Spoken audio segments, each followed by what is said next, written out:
de Huijupan de León, Oaxaca, el 21 de agosto de 1969, licenciado en Administración Industrial con especialidad en Finanzas por el Instituto Politécnico Nacional.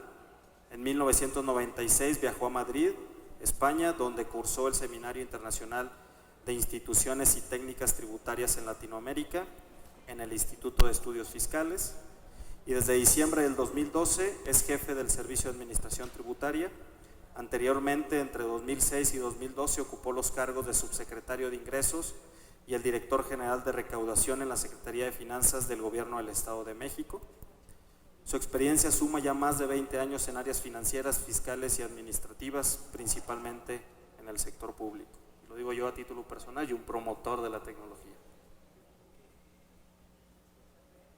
Y el licenciado Lisandro Núñez Picasso es contador público por el Instituto Tecnológico de Ciudad Juárez, maestro en Derecho Fiscal por la Universidad Autónoma de Durango y doctor en Ciencias de lo Fiscal por el Instituto de Especialización para Ejecutivos. Ha impartido cátedra en la Universidad Nacional Autónoma de México. Y si quieren, empezamos un poquito, mejor Alejandra, valdría la pena que nos platicaras qué es lo que estás haciendo en la Estrategia Digital Nacional, para que todos tengamos un poquito de contexto y así nos iremos con cada uno de los participantes. Gracias, Jorge. Pues no hay duda que estamos viviendo una revolución tecnológica. Los últimos 10 años han transformado por completo todas las estructuras sociales del mundo, de todos los países del mundo. México no es la excepción. Escuchando a Aristóteles hablar en la inauguración, recordaba una cifra que da Eric Schmidt, CEO de Google, que dice que cada 2 días se genera la misma cantidad de información que la que se generó desde el origen de la humanidad hasta el año 2003. Es decir, estamos viviendo una revolución de datos, una revolución de información, una revolución de uso de tecnología. México es el principal consumidor de video en redes sociales del mundo. Es el tercer país en YouTube de consumo de video. Aquí están amigos de Google. Hay más de 100 millones de celulares en un país de 120 millones de personas. Casi el 50% de la población está conectada. Y si a esto le sumamos un elemento que además nos hace únicos en el mundo, que es nuestro bono demográfico. Tenemos 60 millones de jóvenes menores de 29 años, de los cuales muchos de ellos nacieron ya en la era de la tecnología. Para ellos es tan natural usar un celular o usar internet como para nosotros fue apretar un botón y prender la televisión. ¿Dónde está el gobierno en todo esto? Recordemos que el gobierno se creó en el siglo XX, hace más de 100 años. Y que en el DNA del gobierno no está el cambio, no está la innovación. Así que aquí está el reto más grande. ¿Cómo le hacemos para insertar al gobierno en el siglo XXI, en el que ya nuestra sociedad está inserta, en el que ya nuestra sociedad está educándose, aprendiendo, comunicándose? Y les comparto mi experiencia porque antes de trabajar en el gobierno trabajé en la industria de tecnología, así que puedo tener una opinión pues bastante objetiva de lo que estamos haciendo en el gobierno. Cuando entramos al gobierno, incluso antes de entrar al gobierno, en la etapa de transición, tuve la suerte y el gran honor de enfocarme a lo que en ese momento le llamamos gobierno digital. Y después lo transformamos hacia Estrategia Digital Nacional. El presidente, el entonces presidente electo, tenía muy claro que la tecnología estaba sacudiendo a México, estaba moviendo todas las formas que conocíamos hasta ese momento. Sin embargo, no había en el gobierno una iniciativa, una política realmente transversal que coordinara esfuerzos de algo que aquí dice, y me llama la atención porque es súper poderoso, conexión. Una iniciativa que conectara al gobierno entre sí y que conectara al gobierno con los ciudadanos, con sus ciudadanos. Nos hemos dado a la tarea desde Transición de armar un plan para llevar al gobierno muy rápido, lo más rápido posible, a este camino de modernización. Y es que pues todos los países se están moviendo muy rápido. México no es el líder en Latinoamérica en gobiernos digitales, en digitalización, porque hay otros países que hace muchos años, hace casi una década, empezaron con políticas muy agresivas de modernización, de digitalización. Así que llegamos un poco tarde y nuestra obligación era acelerar el paso para convertirnos en líderes de Latinoamérica y convertirnos en líderes de los países emergentes en el mundo. Tenemos todo para hacerlo, tenemos el bono demográfico, tenemos la población, tenemos los jóvenes. Así que el reto del gobierno, sin ser menor, hemos estado trabajando para enfrentar. Así nace la Estrategia Digital Nacional, una estrategia que además se inserta dentro del Plan Nacional de Desarrollo. Esto es fundamental, porque la Estrategia Digital Nacional, al estar dentro del Plan Nacional de Desarrollo, se vuelve obligatoria para todas las dependencias del gobierno federal. Esto fue crucial y desde los primeros meses trabajamos junto con el equipo que estuvo desarrollando este Plan Nacional de Desarrollo para que dentro de uno de los programas transversales que impacta a todo el gobierno, que es tener un gobierno cercano y moderno, ahí adentro está la Estrategia Digital Nacional. Y la meta número 1 es transformar al gobierno. ¿Por qué? Porque si no transformamos al gobierno es muy difícil transformar el país. Dentro de la transformación de gobierno hay varias líneas de acción y la más importante en la que me gustaría enfocarme ahora es la creación de la ventanilla única de trámites, información y servicios del gobierno. Es una iniciativa que a nivel mundial muchos de los países más vanguardistas y progresistas en temas de gobierno digital han tomado. Y fue algo que como gobierno tomamos la decisión desde el primer día, desde ese 1 de diciembre del 2012, en que enfocaríamos toda nuestra fuerza y toda nuestra energía en digitalizar los más de 5,000 trámites que hay en el gobierno federal y tenerlos en un solo punto. La gente está cansada de ir a múltiples ventanillas, de tener que sacar una y otra vez actas de nacimiento o los requisitos que le pide el gobierno. Así que algo fundamental era cómo hacemos para que el gobierno se conecte, se comunique entre sí. Parece muy simple, pero no lo era hasta hace unos años. Los gobiernos parecían islas independientes, parecían gobiernos independientes en vez de un solo gobierno. Así que el trabajo desde dentro ha sido desde un tema tecnológico y de infraestructura, que es el más sencillo porque la tecnología ya está ahí, ya está lista para ser usada y hemos estado trabajando con todas las dependencias, con las secretarías y las dependencias del gobierno federal para que usen la tecnología y se conecten entre sí. ¿Cuál es el objetivo? El objetivo es que las dependencias se conecten y puedan compartir información que de otra manera le tenemos que pedir al ciudadano. Sin embargo, si las dependencias y si las oficinas de gobierno se empiezan a comunicar, el ciudadano no tiene por qué darle al gobierno un documento o una información que el mismo gobierno ya tenga. Y empezamos a quitar requisitos, empezamos a quitar documentos. Esa es la premisa más importante de una ventanilla única. Hemos estado trabajando durante casi 2 años en esto, alineando compras de tecnología, homologando campos, hablando de temas como uso de firma electrónica, como el uso de la CURP, como campos llave para poder tener acceso a todo este mundo de trámites. El segundo lugar es también un punto que habló Aristóteles, el tema de cambio de paradigma, el tema cultural. Y es aquí donde me parece que como gobierno tenemos el mayor de los retos. Tenemos que aprender a hacer las cosas de una manera diferente y de hacerla de una manera diferente lo más rápido posible.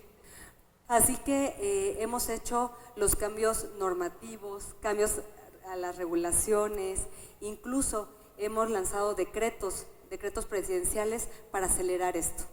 Así, este año el presidente presenta el decreto de creación de ventanilla única nacional, y gracias a esto hemos podido acelerar todos los procesos internos para la homologación, digitalización e interconexión de los trámites. Al tener un decreto, como el decreto de ventanilla única, también se pone un tiempo en el que el gobierno tiene que dar resultados. Este tiempo ya pasó, así que la ventanilla única está hoy en línea. GovMX es el portal único de acceso a todos los trámites y la comunicación y plataforma de participación del gobierno federal. GovMX no tiene precedentes en nuestro país y estamos en un proceso de mejora continua. Es un trabajo, créanme, titánico, hacer todo lo que se tiene que hacer desde en materia de infraestructura y tecnología, en materia normativa, en materia de regulación, en materia de homologación, en materia cultural. Pero estamos trabajando todos los días en lo que nos queda, además de este sexenio, que son 3 años y medio, que todavía es muchísimo, para tener al 2018 esta promesa de ventanilla única. Tiene GovMX 3 grandes pilares. El pilar de trámites y servicios, como decía, en el gobierno federal hay más de 5,000 trámites. Para que tengan un comparativo, Reino Unido tiene 700 trámites.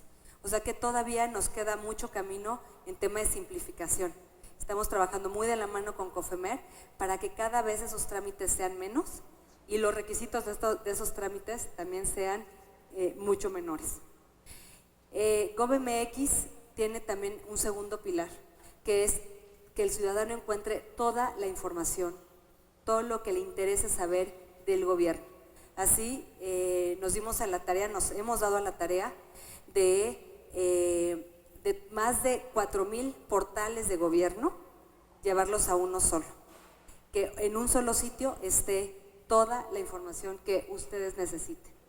Y el tercer gran pilar, que es una plataforma digital de participación ciudadana, que en este siglo es fundamental que el gobierno trabaje junto con la ciudadanía en la creación, en la evaluación de las políticas públicas.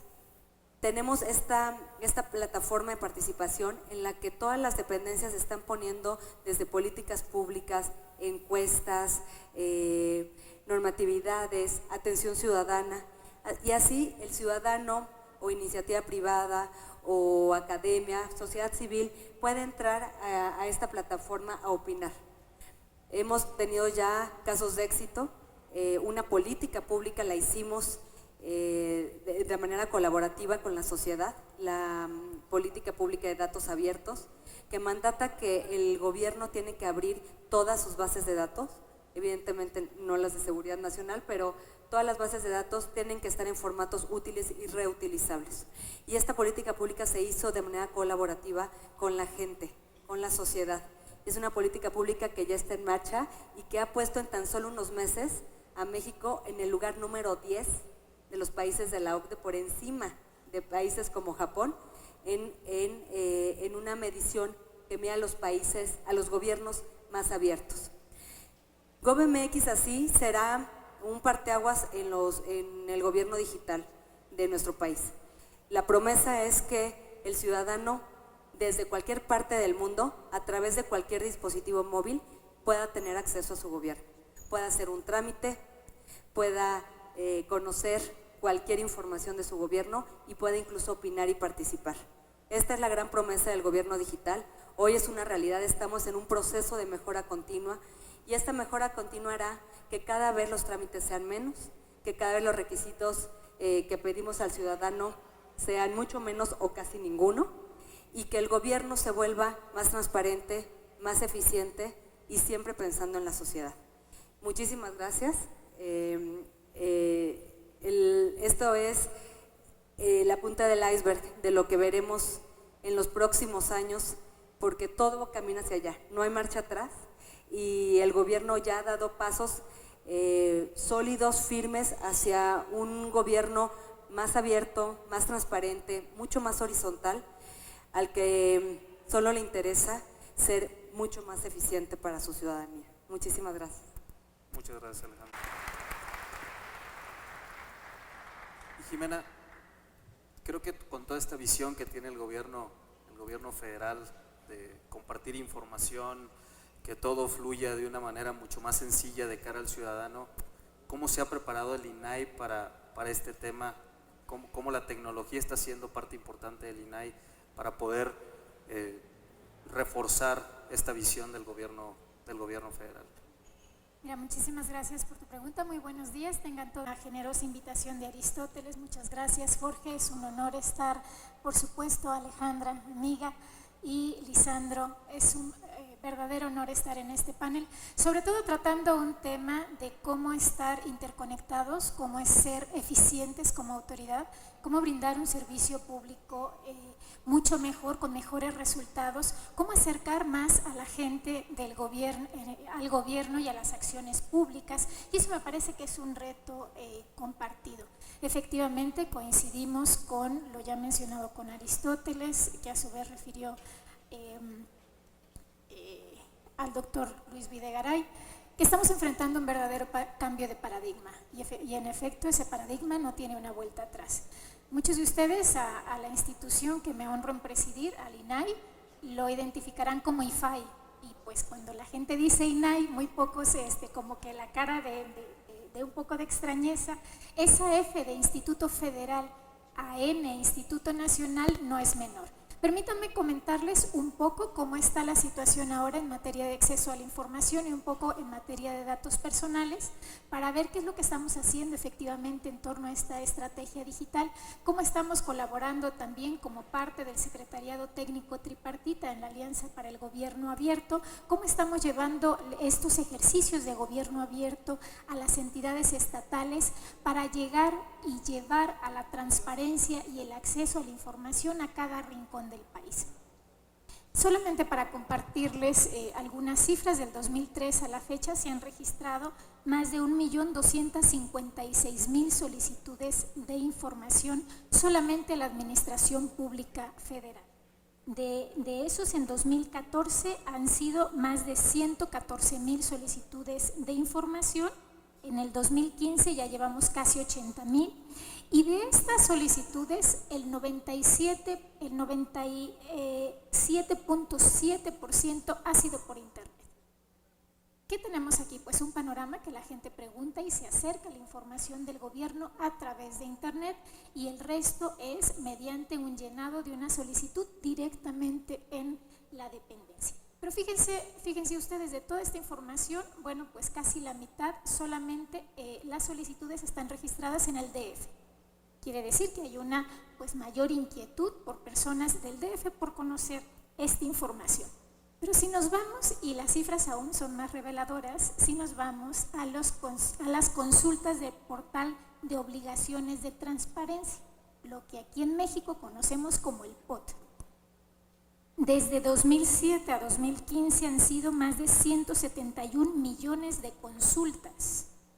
171 millones de consultas de lo que la gente quiere conocer de sus autoridades de la Administración Pública Federal, y de estos todavía se siguen centrando las solicitudes de información en el directorio, en los contratos, en las concesiones y en la estructura orgánica. Como vemos, preguntas básicas. Eso es como un panorama general de cómo estamos. El INAI ha sido una institución muy comprometida con el uso de la tecnología, y bueno, pues ahora a través de facilitar no solamente el acceso de las ciudadanas y los ciudadanos a la información, sino también la protección de los datos personales. Tenemos un generador de avisos de privacidad, y hasta ahora han hecho su aviso de privacidad más de 51,000 empresas o personas que tienen bases de datos de particulares. Tenemos también sitios de información proactiva como los viajes claros, que pueden ustedes consultar todas y cada una de las comisiones, tanto nacionales como internacionales, de cada uno de los funcionarios del instituto, con los rubros perfectamente establecidos. El sitio donde tenemos la información de la construcción, por ejemplo, del edificio. Tenemos capacitación en línea, que ha sido verdaderamente una herramienta muy favorable para el instituto. Más de 80% de los funcionarios son capacitados en línea. Y como les decía, el INAI es parte del Secretariado Técnico Tripartita de la Alianza para el Gobierno Abierto. Esta iniciativa, esta gran labor de Presidencia de la República, impulsando todas las políticas de datos abiertos en formatos reutilizables, eso es un gran reto. Ya queremos pasar de la información en formatos que solamente están y que ni siquiera se pueden leer, a información que la gente pueda disponer, puede utilizar, pueda reutilizar, pueda compartir. Eso es un gran reto. El cambio de paradigma, me parece que hay que hacer un señalamiento. Cambio de paradigma en el ciudadano para utilizar todas estas herramientas tecnológicas, pero también cambio de paradigma en el funcionario. Ver que la transparencia y el acceso a la información no son unas cuestiones cosméticas, es una cuestión de convicción también, que nuestras actividades, independientemente del área donde estemos, la hagamos de cara a la sociedad. Y para eso las tecnologías de la información juegan un papel sumamente relevante. Como les comentaba, en el instituto estamos realizando parte y haciendo una especie de réplica del Secretariado Tripartita. Ya llevamos 11 estados de la República y es muy interesante cómo órganos garantes de transparencia, autoridades y organizaciones de la sociedad civil están colaborando para trabajar conjuntamente, impulsando las políticas de gobierno abierto en los estados. Bueno, esta es una grandes rasgos, un diagnóstico de cómo estamos, pero me parece, y me quiero centrar en esta parte de la intervención, en un gran reto que tenemos como país, y señalamos, es muy importante compartirles que el Instituto Nacional de Transparencia, Acceso a la Información y Protección de Datos Personales es el primer organismo constitucional autónomo garante de la transparencia en el mundo. Y eso nos llena de orgullo, pero también de una gran responsabilidad.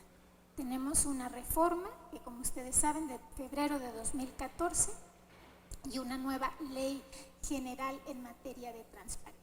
Y esta nueva ley general, además de cambiar el nombre del instituto, hace los mismos estándares de transparencia para poder ejecutivo, poder legislativo, poder judicial, transparencia en nuestro país en sindicatos, partidos políticos, fideicomisos y fondos públicos, y la ley es muy clara: cualquier persona física o moral que reciba o ejerza recursos públicos. Y este es un gran reto. Y no solamente eso, sino que va más allá la ley, a decir que todos los estados, todas las entidades federativas tendrán que ir haciendo una adecuación a su legislación para tener los mismos estándares, estemos en Baja California o estemos en Yucatán. Y eso se dice fácil, pero es un reto muy grande. ¿Por qué? Porque se quiere unificar el ejercicio de los derechos fundamentales para hacer nuestro país más transparente, para hacerlo más eficiente, para hacer nuestro compromiso y nuestra labor como funcionarios públicos más cercana a la gente. Y eso me parece que es un gran reto. Pasamos de 246 sujetos obligados a más de 820 sujetos obligados. Esto es una cuestión importante, que es importante porque recalcar el cambio de nombre va más allá. Pero sobre todo, déjenme centrarnos en una obligación muy puntual que tenemos: la creación de una plataforma nacional de transparencia. Y esa plataforma, porque hasta ahora la gente identifica con el sistema Infomex, pero el INAI tiene un sistema Infomex, algunos de los estados lo comparten, otros tienen sus propios sistemas, cada quien sube y tiene los requisitos diferentes. Y este gran reto de la creación de una plataforma nacional nos va a permitir hacer todas estas etapas para subir esta plataforma, para compartir información entre todos los sujetos obligados de toda la República, entre todos los órganos garantes de toda la República, que el ciudadano pueda hacer con una sola solicitud de información, por ejemplo, estudios comparados en las entidades federativas o incluso en los municipios, que comparemos, por ejemplo, el gasto en contrataciones de una obra específica en tal municipio de la República y en otro más, en una sola plataforma. Que pueda consultar los portales de obligación de todas las autoridades y que además pueda hacer recursos. Eso es una misión muy grande que tenemos desde la Constitución. Esa es una misión que el INAI ya está trabajando para darle cuentas a la sociedad y sobre todo acercar más la información pública al ciudadano. Tenemos una gran reforma constitucional, tenemos una gran ley, hacen falta también las disposiciones que ya se están trabajando con el Poder Legislativo. Ya sabemos que hay iniciativas importantes en torno a la reforma de la Ley Federal de Transparencia. ¿Y qué es lo que nos hace falta? Que el ciudadano haga uso de esas herramientas. Hasta ahora solo el 6% de la población en México ha hecho uso de su derecho de acceso a la información. ¿Qué es lo que queremos? Que se acerquen y que aprovechen estas herramientas. Que las actuaciones de los funcionarios públicos sean cada vez más transparentes. Que todos los procesos, y ya lo comentaba también Alejandra, ese enorme reto que tenemos como país de cómo compartir la información, pero también tenemos la gran misión de respetar los datos personales de los particulares. Y pues para eso estamos, para colaborar con las instituciones, para fortalecer las instituciones, para fortalecer sobre todo el vínculo y la confianza que es tan necesaria en las autoridades, y pues para eso está la transparencia, el acceso a la información. Para esto está el INAI, que refrenda su compromiso como una institución ciudadana, como una institución que use la tecnología, que impulsamos al uso de la tecnología, y que también pues vemos a aquellos que no tienen tecnología, porque acabamos de dar a conocer una nueva herramienta en cómo los ciudadanos tienen un número 01800 835 4324 para aquellos que no tienen internet también puedan solicitar la información. Y esto me parece que es muy importante. Y bueno, pues muchísimas gracias por esta enorme oportunidad de comentarles cómo estamos trabajando y cómo estamos llevando estas acciones conjuntas en materia de acceso a la información, en materia de transparencia, en materia de interoperabilidad de los datos, y para hacer, pues ya lo decía Alejandra, lo refrendamos, de México un país más transparente. Muchísimas gracias. Muchas gracias, Alejandra. Antes de hacerte una pregunta, Aristóteles, que en lo personal quiero que le compartas a la gente, porque lo hemos hablado en privado, me gustaría, Lisandro, preguntarte desde una óptica en donde el Servicio de Administración Tributaria es el órgano más digitalizado del país, siendo que pues, la parte fiscal no precisamente es la parte más atractiva para un ciudadano. ¿Cómo ha venido evolucionando? ¿Cuáles han sido estas cifras donde el gobierno, el Servicio de Administración Tributaria ha ido creciendo y cada vez ha ido haciendo los trámites más ágiles, más oportunos? ¿Cómo han venido trabajando al respecto? Gusto, Jorge. Buenos días a todos. Un honor compartir esta charla con tan distinguidos panelistas. ¿Sí se escucha? Con gusto te doy algunos datos. Mira, casi el 100% de los trámites que se realizan ante el Servicio de Administración Tributaria actualmente son por medios electrónicos. Por darte algunas cifras, las personas físicas han presentado en este ejercicio 4.7 millones de declaraciones, todas por internet, que corresponden al ejercicio de 2014. Las personas morales han presentado en este año 800,000 declaraciones también que corresponden al ejercicio de 2014. La inscripción en el RFC, los avisos de cambio de situación, como para aumentar la obligación, disminuirla, actualizar el estatus, todos se presentan vía internet. Pero el jefe del SAT nos ha pedido que no nos quedemos en una comunicación que solamente sea de un lado. Nos ha pedido que, utilizando la tecnología, busquemos interactuar con el contribuyente. Si me permite esta manera de preámbulo, voy a tomar algunas frases de la profesora Valerie Brathwaite, que en un ensayo que hace sobre los modelos de cumplimiento tributario de los contribuyentes, dice que todas las administraciones tributarias del mundo pueden clasificar a sus contribuyentes en función de su comportamiento en 4 tipos. Los que están dispuestos a hacer lo correcto, aquellos que con un gran sentido de responsabilidad social cumplen con sus obligaciones, otros que desean hacerlo, pero en los que las administraciones tributarias no hemos sido capaces de darle los instrumentos, y ahí estamos trabajando nosotros para que sea fácil, para que sea sencillo, para que sea seguro. Hay otro grupo que solamente cumple si se le detecta, si le mandas un requerimiento de control de obligaciones, un requerimiento de pago, una visita domiciliaria, y hay otro segmento que decidió no cumplir. De plano dijo: yo me voy a arriesgar, que me descubran, que use el Estado todos los instrumentos que tiene para hacerme cumplir, y yo me voy a hacer valer de instrumentos legales para defender.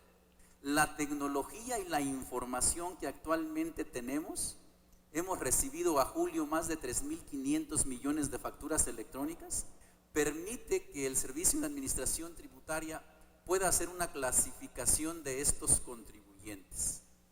¿Para qué queremos esta clasificación? Para hacer un tratamiento diferenciado de los mismos en función de su comportamiento. Al que quiere cumplir, todas las facilidades, que sea sencillo, que sea muy rápido, que sea muy práctico. Y para los que decidieron no cumplir, pues también debe utilizarse esa información como un instrumento de control, porque tenemos una gran responsabilidad con los que sí cumplen. Te decía que el jefe del SAT nos ha pedido que la comunicación no vaya solamente en una sola dirección, sino que podamos interactuar. Actualmente tenemos el buzón tributario, que nos permite informarle al contribuyente cuándo recibió ya, cuándo le fue depositada su devolución, que permite agilizar, por ejemplo, avisarle cuando su firma electrónica está a punto de vencerse, que nos permite notificarle o que le permite al contribuyente obtener opiniones globales de cumplimiento. Queremos que comunicarse con el SAT sea tan sencillo para el contribuyente, para el ciudadano, como chatear con un amigo. Así de fácil y así de ese nivel debe ser la confianza. Desde luego que los amigos a veces se pelean y tienen sus diferencias. El SAT también a veces tendrá que notificarles algún crédito o un embargo. Así funciona esto, ¿no? La relación no siempre es tan amigable. Actualmente ya tenemos en campo, tenemos en sitio la notificación electrónica. Tenemos testimoniales grabados de empresas que por mucho prefieren la notificación electrónica a la notificación personal. Y para no extenderme demasiado, solamente voy a hacer un ejercicio de reflexión muy sencillo para que ustedes, para que los contribuyentes vean la diferencia entre una notificación electrónica y una notificación personal. En la notificación personal pues se genera un documento en papel al interior de nuestras oficinas, pasa como por 3 rúbricas antes de que es firmado, se envía a una oficina, de esa oficina pues pasa a un departamento de diligenciación, de ese departamento de diligenciación ubican en un mapa el domicilio del contribuyente, acude una persona al domicilio del interesado, en el 90% de los casos no encuentra a quien va a buscar, luego entonces le tiene que dejar un citatorio y volver al día siguiente. Al día siguiente, en el 80% de los casos de ese 90%, tampoco está el interesado, ergo, se deja el documento con quien esté en el domicilio, el asistente, la secretaria, el auxiliar, no se lo entrega normalmente al interesado, en muchos casos el documento termina en un escritorio y entonces pues resulta que ese documento era un requerimiento para que presentara su declaración y no la presentó. Entonces llega una multa. Todo esto se evita si a través de nuestro buzón, que ya está funcionando, le notificamos al contribuyente en un sitio privado ese documento que queremos darle a conocer. Es más rápido, es más sencillo, es más seguro, porque nadie de nosotros es perito para calificar la autenticidad de una firma autógrafa. Es más fácil verificar la firma electrónica y no se trata de que vean los 30,000 caracteres, no, trae un código QR que lo escanean y en automático les enseña quién firmó el documento y el contenido de ese documento. Es más seguro porque nos han comentado las empresas a las que hemos entrevistado que prefieren que se les deposite el documento a que acuda una persona de manera presencial, porque a veces no saben si sí es del SAT o es de otra dependencia. Es más barato para el contribuyente y para nosotros. Y les decía que el jefe del SAT nos pidió que pudiéramos interactuar a través de este mecanismo con el contribuyente. Si el contribuyente tuviera alguna duda de lo que se le está requiriendo y quisiera atenderlo, lo puede hacer por esa misma vía, sin tener que trasladarse, sin tener que darnos ningún dato ni ningún documento, tomando el concepto de Alejandra, que ya obre en alguna unidad del Servicio de Administración Tributaria. Muchísimas gracias, Lisandro.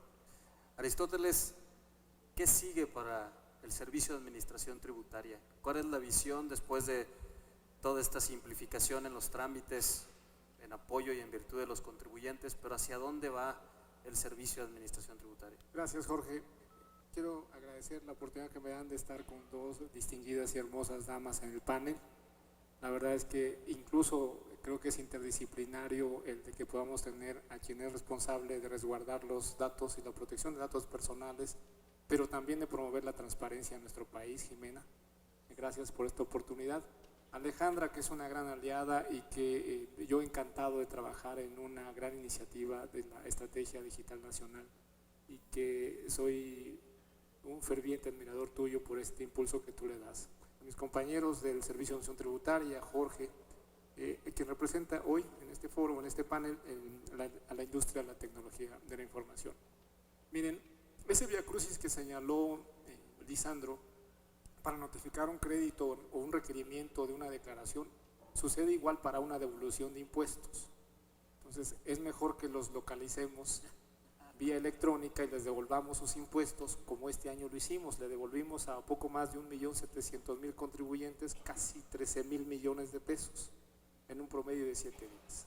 Y eso es posible gracias a la tecnología, porque si hubiéramos hecho todo ese vía crucis todavía tendríamos muchos cheques en papel por devolverles, y hoy todo lo hacemos vía transferencia electrónica con un número de cuenta que ustedes nos dan en la declaración de impuestos. El próximo año esperamos en tiempo y forma sus declaraciones anuales, por favor. Miren, ¿hacia dónde va el Servicio de Administración Tributaria? ¿Y hacia dónde debemos ir los que estamos trabajando en el servicio público en muchos trámites? Antes de hablar de lo que va a hacer el SAT en breve tiempo, quisiera ponerle algunos ejemplos a quienes hoy nos acompañan en este panel. Entre el mes de julio y agosto se da la época de reinscripciones. Eso significa, por ejemplo, que para 27 millones de niños que viven en o que habitan este país, les pide nuevamente una copia certificada de un acta de nacimiento. Cuando uno va a hacer el trámite a la oficina registral del acta de nacimiento, por lo menos nos cuesta 45 pesos la copia certificada. Es un derecho, se le paga al municipio o a la entidad federativa dependiendo de la competencia de esa oficina registral.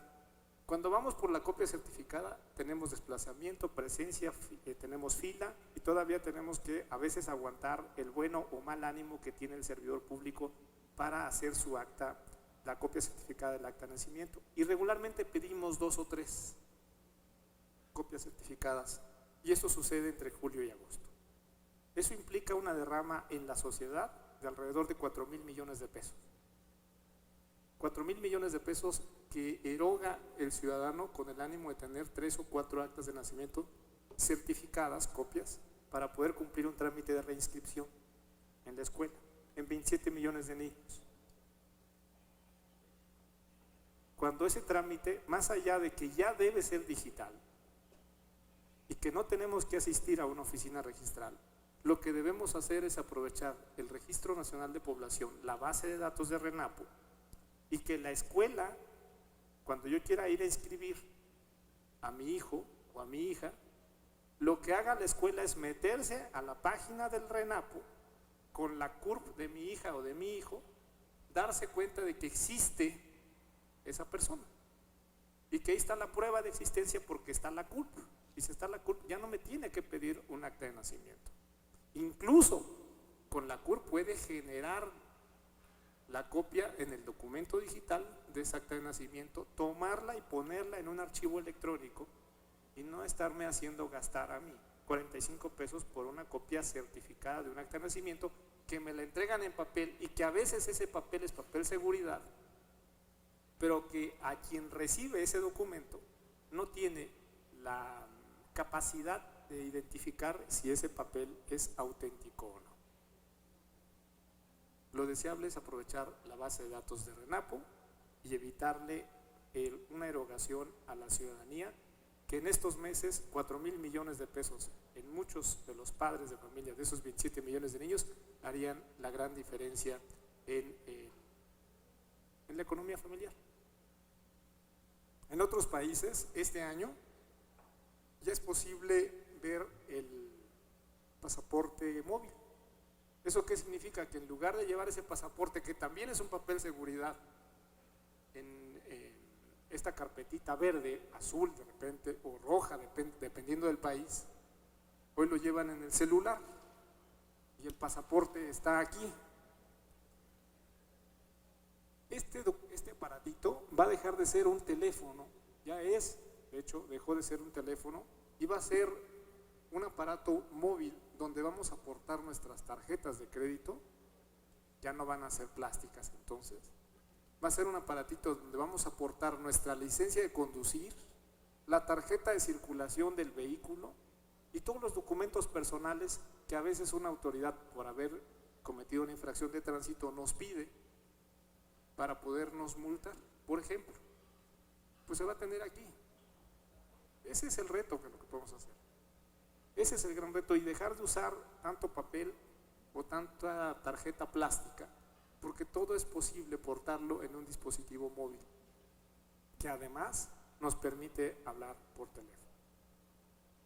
Decía Alejandra algunas cifras. Hay, según estadísticas, dependiendo de qué organismo las publique, hay 54 millones de mexicanos que ya son usuarios del internet y son intensivos usuarios.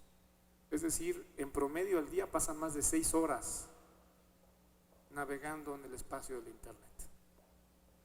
Hoy tenemos una gran cantidad de empresas que ofrecen nube, tenemos un gran número de usuarios de internet y tenemos una gran cantidad de dispositivos móviles. ¿Qué es lo que hace falta? Entonces, cambiar los procedimientos y los procesos para que aprovechemos esa nube, aprovechemos ese uso intensivo que tienen los usuarios del internet y aprovechemos los dispositivos móviles con ese tiempo en la que ellos navegan para poderles ofrecer todos los trámites posibles y todos los servicios posibles. Entonces, el pasaporte, la licencia de conducir, la tarjeta de circulación, la tarjeta, incluso la credencial del lector, tarde o temprano todo eso va a ser portable en un dispositivo móvil y dejaremos de meterlo a la cartera. El reto es impresionante. Imaginen ustedes lo que va a ser la educación en la sociedad en algunos años, 5 o 10 años. Se va a dejar de invertir en los campus donde hay un acondicionamiento físico, mantenimiento, donde hay un desplazamiento, donde los jóvenes tienen que ir a ocupar salones, donde el maestro se tiene que hacer presente y estar enfrente, a la educación en línea, donde eso va a ser más barata la educación y donde vas a invertir o gastar menos en mantenimiento de esos campus. Y va a haber entonces esa educación en línea y eso va a ser lo que va a ser el futuro de unos 5 o 10 años. Quien esté pensando que todavía se puede mantener un esquema como el que tenemos hoy, sin querer romper un paradigma, sin aprovechar ese uso intensivo de la tecnología, se equivoca y va a perder en su inversión. Quien quiera ser más productivo y hacer más rentable una inversión tendrá que aprovechar esta gran ola de las nuevas tecnologías. Y lo que hemos visto hasta hoy es muy poco. Le comentaba yo a algunos compañeros y a lo mejor no les va a gustar, pero eso va a suceder. Y como eso va a suceder en muchos casos, hoy es posible, ya es posible, que sin tener el contacto presencial, por haber rebasado la velocidad límite que es permitida en la ciudad, o en el segundo piso o en la autopista, hoy ya es posible que le llegue la infracción a la cuenta bancaria al infractor o al dueño del vehículo. ¿Por qué? Porque afortunadamente este aparatito que hoy nos permite, a través de un GPS, nos permite saber y medir el desplazamiento entre un punto y otro y el tiempo utilizado en el desplazamiento, y que no hay que olvidar lo que este aparatito, este GPS, entró en funcionamiento por allá de 1990-91 y que derivó de la industria de la guerra. No tiene mucho. Bueno, ese aparatito hoy lo traemos todos en el celular. Y en muchos de los vehículos ya lo traen, aun cuando no sirva para una pantalla y nos guíe, que para eso ya hay otras aplicaciones. Muchos automóviles ya traen un GPS integrado para evitar un tema de robo, o incluso cuando renta uno un vehículo. Bueno, cuando uno rebase la velocidad a la que está permitido circular, le va a llegar la multa sin haber visto al policía de tránsito, porque el GPS va a registrar que rebasamos el límite de esa velocidad en el desplazamiento y que eso ya es una infracción. Y aquí se va a romper el paradigma de muchos, porque va a decir, no, yo sí necesito que me notifiques la multa y que me compruebes que yo rebasé la velocidad. Eso va a cambiar el modelo y la conducta de muchos de los ciudadanos y los hábitos también, porque lo que sanciona en el espíritu de la ley es la infracción de haber rebasado el límite de velocidad, no el si hubo la astucia o la presencia de un policía de tránsito y lo haya detectado, sino que cometiste una infracción y por esa infracción debes ser sancionado. Y alguien deberá entender que el espíritu de la ley en generar esas infracciones, cuando uno rebasa el límite de velocidad, va en el sentido de la protección de la persona. No puede estar circulando a alta velocidad, ni tampoco de los terceros, porque puedes atropellar o generar un accidente. Y entonces tiene que regular y modelar nuestra conducta. Toda esa tecnología, ese internet, ese uso intensivo del internet, de la nube y de los dispositivos móviles va a permitir, sin duda, modelar nuestras conductas en el futuro, y estaremos, sí es cierto, mucho más vigilados, no tan solo por lo que dice Lisandro en la parte tributaria, sino en todos los sentidos, pero también encontraremos mayor productividad, mayor eficiencia, menos gastos, más economía, mejor ahorro, y no estarnos gastando 4 o 5 mil millones de pesos en 2 meses por generar una copia certificada de un acta de nacimiento. Ya no puede haber copias certificadas de acta de nacimiento, ya no debería haber copias certificadas de actas de nacimiento. Si la base del RENAPO ya tiene todo ahí. Y entonces otra vez, ¿cuántos trámites podemos hacer ya hoy digitales desde la casa, desde la oficina, desde el metro o desde el camión o desde aquí, y usar la nueva tecnología? Todos es posible hacerlos. La solicitud de inscripción la podemos hacer desde la casa. La escuela la podemos, la educación, el proceso de enseñanza-aprendizaje lo podemos tomar desde la casa o desde cualquier punto. Hace 5 años o 10 años era increíble pensar que en un dispositivo móvil íbamos a ver el programa de televisión que nosotros quisiéramos. Hace 5 o 10 años era imposible creer que teníamos la capacidad de tomar un video y subirlo en línea al internet y que lo estuvieran viendo en cualquier parte del mundo. Hoy todo eso es posible y hay una gran cantidad de usuarios del internet y va a haber más cantidad de usuarios. En México traemos un mercado potencial, lo decía Alejandra.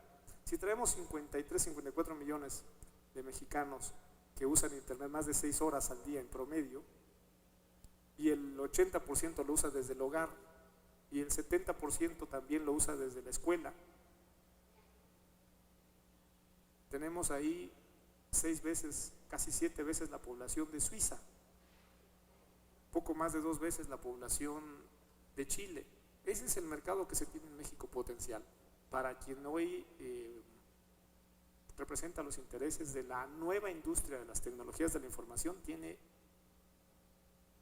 un gran reto por ofrecerle servicios a la ciudadanía desde el punto del servicio público y también desde el punto del servicio privado. Hay una gran cantidad de cosas que hacer. Y este reto se puede convertir en una deuda con la sociedad si nosotros no hacemos un cambio de paradigma. Miren a lo que nos estamos enfrentando, que del otro lado, enfrente de nosotros, tenemos una sociedad muy exigente, cada día más inteligente, cada día más rebelde. Y el ejemplo está en Paco. Paco tiene 15 años, es mi hijo. Ayer me acaba de notificar que quiere estudiar la prepa en línea. ¿Y yo cómo le digo que no?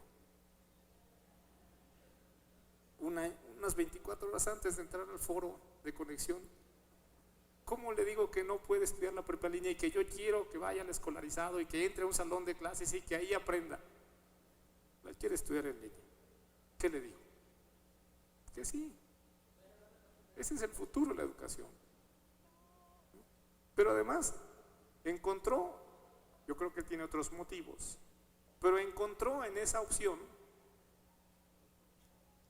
el argumento suficiente para decir: no voy a ir a la escuela, porque lo que tú quieres es que acredite el año, y ese le acredito en línea sin problema. ¿Saben qué? Si nosotros no cambiamos o no somos consistentes, y hablo del servicio público, la sociedad nos va a obligar a cambiar rápidamente al uso de las nuevas tecnologías. Y como ese debe haber muchísimos más ejemplos.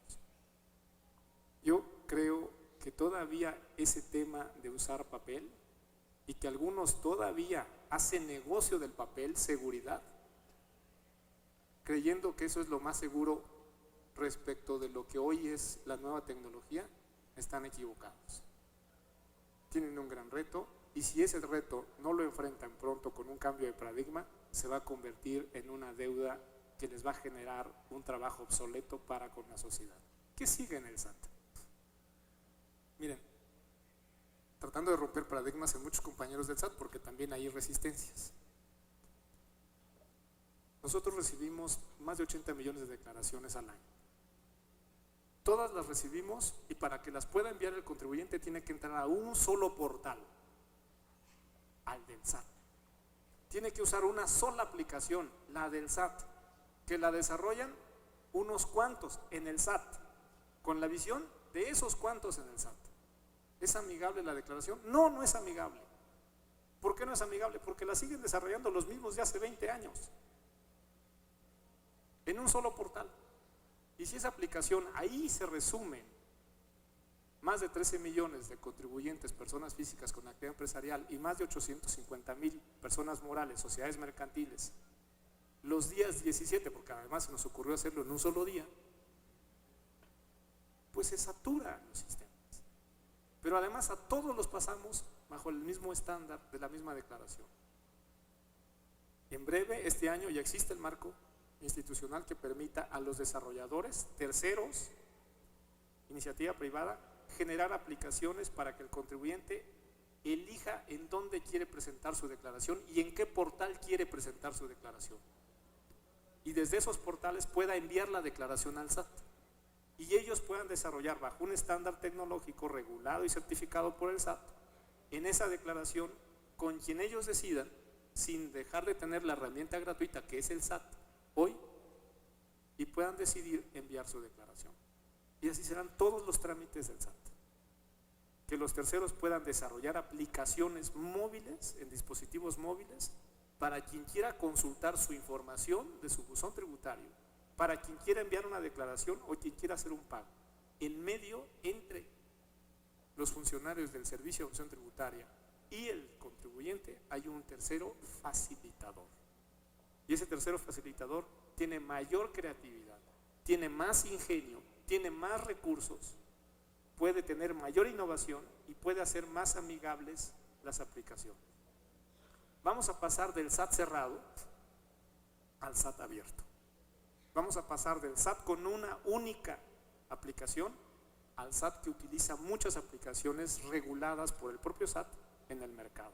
Vamos a pasar de un grupo de menos de 20 personas que desarrollan esas aplicaciones de las declaraciones en el SAT a muchos terceros, que pueden ser 70, que son hoy los PACs, o puede ser 100, o puede ser 50, pero todos ellos atrás tendrán un equipo que va a innovar las nuevas formas y aplicaciones de presentar sus trámites y declaraciones ante el Servicio de Administración Tributaria. ¿Qué es lo que hacía falta? Un cambio de actitud, y era romper un paradigma. ¿Cuántas áreas de gobierno en el sector público pueden hacer eso? Todas. Todas. Para sacar una placa, para registrar un vehículo, para dar de alta un vehículo, para sacar la licencia de conducir, para sacar el pasaporte, todo eso se puede hacer desde el hogar. Solo hace falta cambiar la actitud. Muchísimas gracias, Aristóteles. Pues bueno, con esto damos fin a nuestro panel. Entiendo que ya tienes un compromiso que te vas 5 minutos tarde. Entonces, pues muchísimas. Ya me está corriendo Jorge. Oigan, yo regreso por la tarde, tengo que acompañar a mi jefe a una gira fuera del país. Voy a ir corriendo. No puedo usar la nueva tecnología para transportarme allá, pero voy a usar una moto. Pero en la tarde tendré el gusto de estar por aquí. Agradezco a Jimena Puente que haya compartido esto. Tenemos un gran reto juntos, porque mucho de esto de usar la tecnología también implica cuidar los riesgos que se tiene en la vulnerabilidad de la información y de los datos personales de los ciudadanos y de la sociedad. Pero estamos trabajando juntos y creo que eso nos va a permitir avanzar más rápido.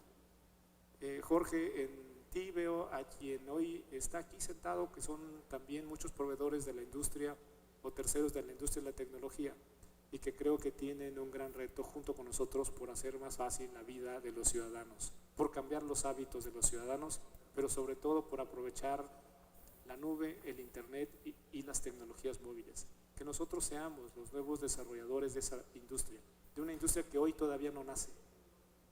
Yo creo que le hace falta mucho que dar a esa industria y tenemos un gran mercado potencial aquí en nuestro país. Muchas gracias, buenos días. Muchas gracias.